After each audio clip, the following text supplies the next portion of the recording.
Good afternoon, I am Precious Midday. Welcome to Camnet TV Media News. The headlines. The PF shoots blanks on former Finance Minister FELIX MUTATI over FTJ University SAGA. Former KASAMA Central Member of Parliament denies obtaining money by force pretenses. Join me with the details after this commercial. Team, the trajectory of the business looks very positive, and it looks like we'll be able to launch the... She has so much data. Mom? Yes, baby? It says here, global warming and climate change is caused by the pollution from careless activities of human beings. Wow! Son, do you know I can turn my phone into a TV remote? How's that possible? It's so easy. Check this out. Be smart, be fast with mega data from Zamtel. Get your 15 GB mobile data for only 100 kwacha, 30 GB mobile data for only 200 kwacha, and your 70 GB LTE data bundle with free Netflix, YouTube, Facebook, and WhatsApp. Visit our Facebook page, website, or service centers countrywide for more information. Zamtel, your digital lifestyle partner. And now the media news in detail. Controversy has persisted in the construction of a shopping mall on the disputed portion of land between the Presidential Housing Initiative (PHI) and the Great East Road in Lusaka by a named Chinese developer. Area concerned residents and member of the Patriotic Front, Chanoda Ngwira, says the continued construction goes against the laid down construction conditions by authorities. Works at the controversial proposed shopping mall between Lusaka's Presidential Housing Initiative and the Great East Road are underway, attracting unrest among the residents of PHI. Since its inception, the tug of war between the residents and the named Chinese developer has been due to the fact that this piece of land sits under the electric cables for the power utility company, in addition to it being too close, just a few meters away from the residential area. Authorities such as the Ministry of Local Government and Rural Development earlier visited the site and ordered construction activities, challenging the company to meet all construction requirements raised by stakeholders such as the Road Development Agency. Friday, one of the concerned residents, Chanoda Ngwira, narrates that regardless the warnings from the authorities, the company seems to go ahead with construction of the mall. And we appreciated government for that. There are quite a number of breaches that the developer did, and he was given a lot of conditions to which he did not meet. One of them was that these cables should be buried down so that the safety of the people as they come to shop is guaranteed. And also, if you look at the meters from the community to where the mall is, I think you are able to tell that the safety of the residents is not guaranteed. Now, we are worried because all of a sudden the Ministry of Local Government, with all these other stakeholders like Zema and all that, wrote to the developer to say, no, now you can go ahead to start constructing. Unfortunately, all the conditions that they were given have not been met. So the question to the President, His Excellency President Hakainde Hichilema, is what has happened for the ministry to give a go-ahead to the developer to continue building without meeting the conditions. Mr. Ngwira has since called on the powers that be to intervene in the matter. Finally say, if they are so desirous to continue building this more, disregarding the conditions, we ask the President to also give us a go-ahead as a community to guard our community. We put up a wall fence so that when the mall is done, nobody is going to disturb us to be moving in these roads to come and have their business at the mall. Instead, they should be using Great East Road, because as a community, we are not going to allow lawlessness. We are not going to allow people that maybe could have connived with a developer to infringe on our rights as a community. Meanwhile, efforts to get a comment from the company proved futile by broadcast time. Alex Shimba, Camnet News, in Lusaka. Former Patriotic Front KASAMA constituency member of parliament Kelvin Sampa has refuted claims that he owes a company trading in cognac, spirit and alcoholic beverage 1.4 million kwacha. Mr. Sampa has been sued in the Lusaka High Court by Salehu Mbaruku Sengulo and Baruku Trading Limited on the allegation that he obtained 1.4 million monies from the plaintiff, which were meant to be paid off to the Zambia Revenue Authority as default payments, but he paid himself as commission. Just few months after joining the ruling party, Kelvin Sampa, a former PF KASAMA constituency member of parliament, seemed to have a lot on his neck.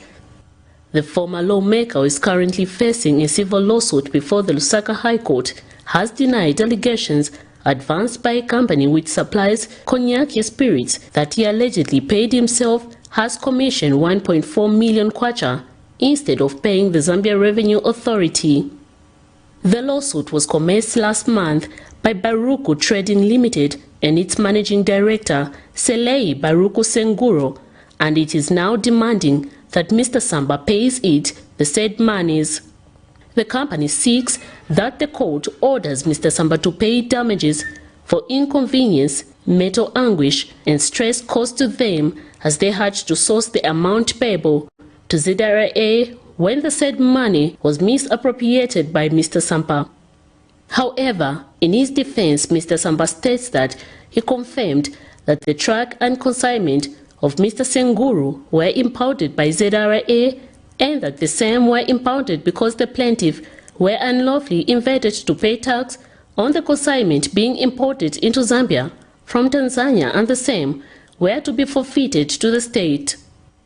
He submits that he managed to negotiate for ZRA to agree to assess the alcohol consignment that had been seized, and ZRA agreed to allow the plaintiff pay over 1.2 million kwacha as duty, but there was an agreement between the plaintiff and him to pay the sum of 1.4 million kwacha to the ZRA and that he retains the difference as this fee. Meanwhile, Mr. Sampa is likely to face criminal proceedings before the subordinate court following the decision by the said company to get him arrested. Yesterday, May 12, 2022, police announced that it had arrested Mr. Sampa and charged him with an offense of obtaining 1.4 million kwacha from the said Mr. Baruku on pretext that he was going to help him have his goods, which were impounded by the Zambia Revenue Authority. Miriam Kaimba, reporting for Camnet TV News. The Media Institute for Southern Africa, MISA, has urged media practitioners not to withdraw legal cases against harassers in order to send a strong message to would-be offenders. Speaking to Camnet News after a media training workshop Friday, MISA board member Elizabeth Chanda said withdrawing these cases has many implications as it will create a culture of media harassment in the country.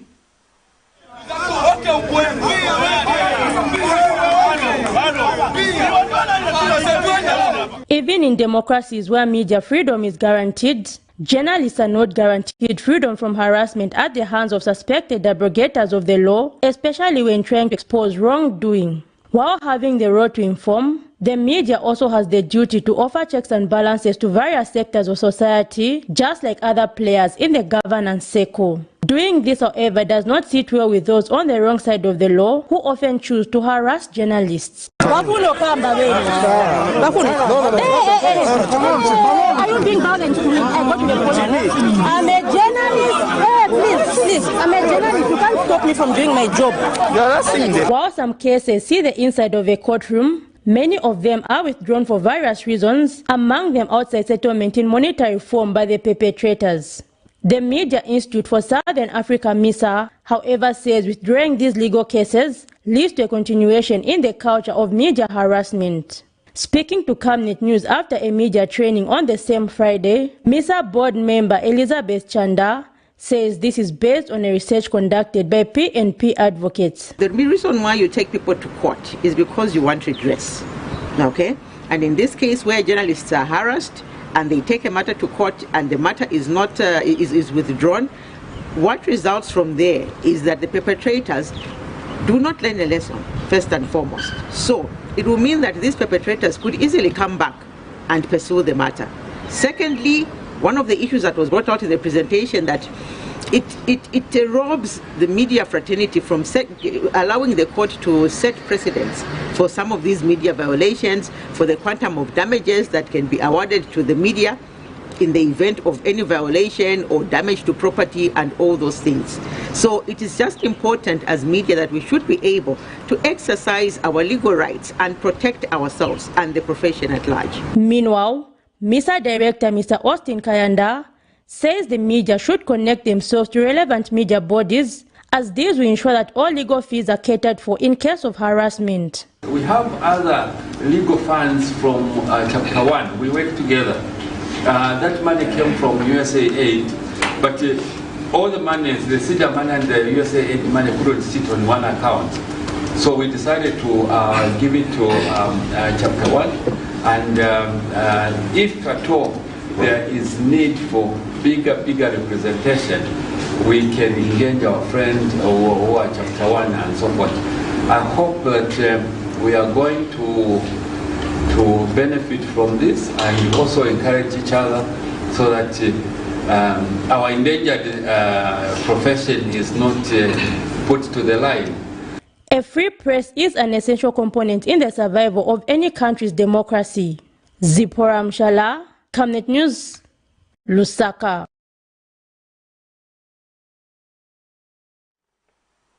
Minister of Technology and Science FELIX MUTATI has distanced himself from the Frederick Titus FDJ saga, saying he was no longer a Minister of Finance when FDJ University payments were done.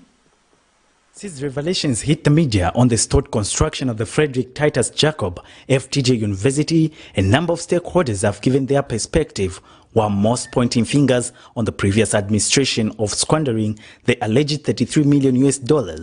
It is due to this development that civil society organizations in Luapula province have held protests demanding for answers. We want money! We want money! We want money! We want money!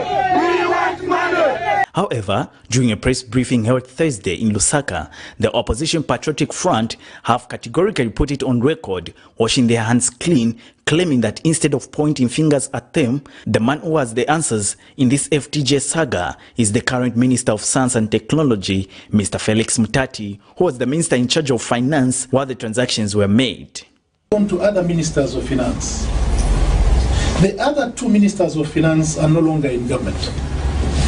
But the Minister of Finance, who was there at the time when this contract was being entered into, is fortunately part of the current cabinet. FELIX MUTATI was Minister of Finance in 2016. He was Minister of Finance in 2018. He stopped being Minister of Finance in 2018 when he was moved to Ministry of Works and Supply. If these transactions were taking place at the time that he was Minister of Finance, surely can't he simply go to Cabinet and explain that, look, in this contract, money was paid, but that person interfered and took this money? Can't he do that? But in a statement averted to Camnet News Friday, the Minister FELIX MUTATI has clarified that the payment of FDJ University followed his removal as Finance Minister, as evidenced by the letter from State House dated 14 February 2018. The minister has also revealed it was after his removal that first payment was made of about $8 million on 28 February 2018. Furthermore, other payment followed of $8 million in March, another $8 million in April, and the last payment in June of 2018, bringing to the total of $33+ million in question. To answer the question, to who was the payment made, the minister has revealed that it was made to the China Energy Engineering Group. While this information has been brought to light, one would ask when the Anti-Corruption Commission will institute investigations on the aforementioned company to answer to how the money was split. Camnet News will monitor this issue to its logical conclusion. Alex Shimba, Camnet News in Lusaka. Well, that news item brings us to the end of Camnet TV Midday News, but before we go, here are the headlines once again. The PF shoots blanks on former Finance Minister FELIX MUTATI over FTJ University SAGA. Former KASAMA Central Member of Parliament denies obtaining money by false pretenses. Thank you for watching. I am Precious Mzea Sakaleji. Good afternoon.